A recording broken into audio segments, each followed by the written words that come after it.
Imagine you could get your hands on a 2,000-year-old psychological manual. A truly detailed map of your own mind. Well, today, that's exactly what we're digging into. It's an ancient Pali text, the Paṭisambhidāmagga, and it takes apart the very idea of I and mine that runs our inner lives. Just think about it for a second. We all walk around with this deep, constant feeling of being an I, right? A self that has thoughts, that has a body, that has experiences. But what if that feeling, as real as it seems, isn't a solid thing at all? What if it's just a really powerful mental habit, a view that we're clinging to? So, to really get this, we're going to follow the text's own structure. First, we'll figure out what a view even is. Then, we'll dissect it, see how the idea of a self is the ultimate view, understand the consequences, and finally, look at how to pull it out by the roots. Okay, first things first. We have to understand what this text is even talking about when it uses the word view, because it's probably not what you're thinking. The key word here is a Pali term, diṭṭhi. Now, this is not just an opinion, like your view on a movie.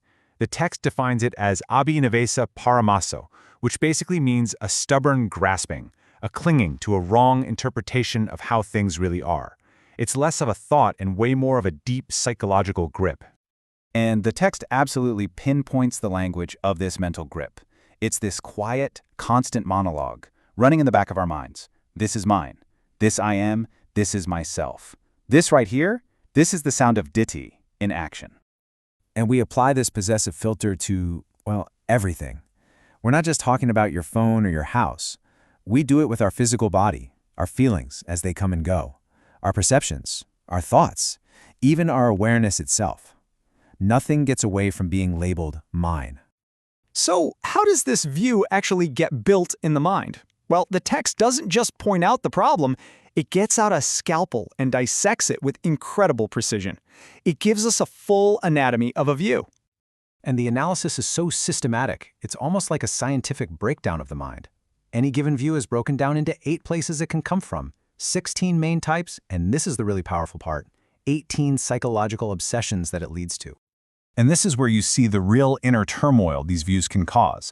The text uses these incredible, vivid metaphors to describe what it feels like. It's not just an idea, it's a thicket you're lost in, a wilderness you're wandering, a painful arrow stuck in your mind, a fetter that's tying you down. This is the real psychological weight of clinging to a view. All right, so all of this brings us to the big one, the most fundamental view of all, this idea we have of a permanent, separate self. And there's a specific term for this, diṭṭhi, the view of a self. The text basically treats this as the master key, the root view that all the other problems grow from. And it shows us how we get attached to this self in 4 really subtle ways for every part of our experience. Let's just use our physical body, which the text calls form, as an example. We can cling to it in 4 different ways. We might think the body is the self, or that the self is something separate that owns the body, or that the body exists inside of some bigger self, and lastly, that the self is something that lives inside the body. To make this super clear, the text uses these beautiful, simple analogies. For that idea that the self possesses form, it compares it to a tree and its shadow. They're connected, for sure, but they're not the same thing. One is the owner, and the other is what's owned. So this sets up a relationship of ownership and control. There's an I that's in charge, and this body is its property. We say it all the time without thinking. My body, my hands. It's just baked into how we talk and think. Now, for the view that the self is within form, the text gives us another fantastic analogy. It's like a jewel in a casket. This gets at that classic ghost in the machine idea, doesn't it? The body's just the box, but the self, the real me, is the priceless jewel tucked away inside. And the text goes through this same 4-part breakdown for everything: our feelings, perceptions, thoughts, and consciousness. So why does any of this matter? Why analyze our thoughts in such detail? Well, the text is crystal clear about what's at stake. The kind of view you hold has very, very real consequences. The text argues that any action, whether it's something you do, say, or even think, that starts from a wrong view, or miccha diṭṭhi, is basically flawed from the get-go. And the reason for the bad outcome is super simple and direct, because his view is bad. And here's where we get another amazing metaphor. Let's say you plant a bitter neem seed, a nimbabijam. It's going to pull from the same soil and water as a sweet mango seed, but every single fruit it ever makes will be bitter. And you have to ask, why?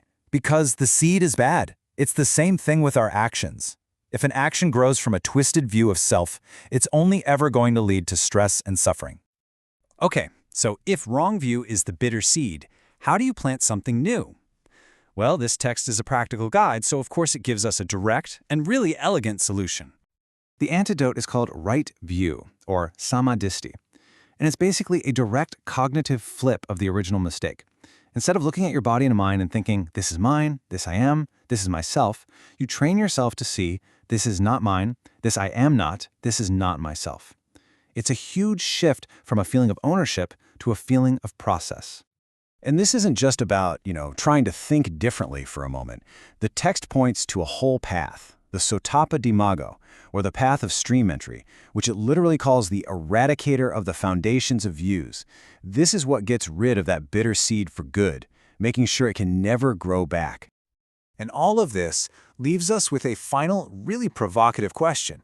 This ancient guide is making a powerful case that our deepest sense of who we are is a kind of mistake, a view that we cling to, which causes suffering. So the question it leaves us with is this.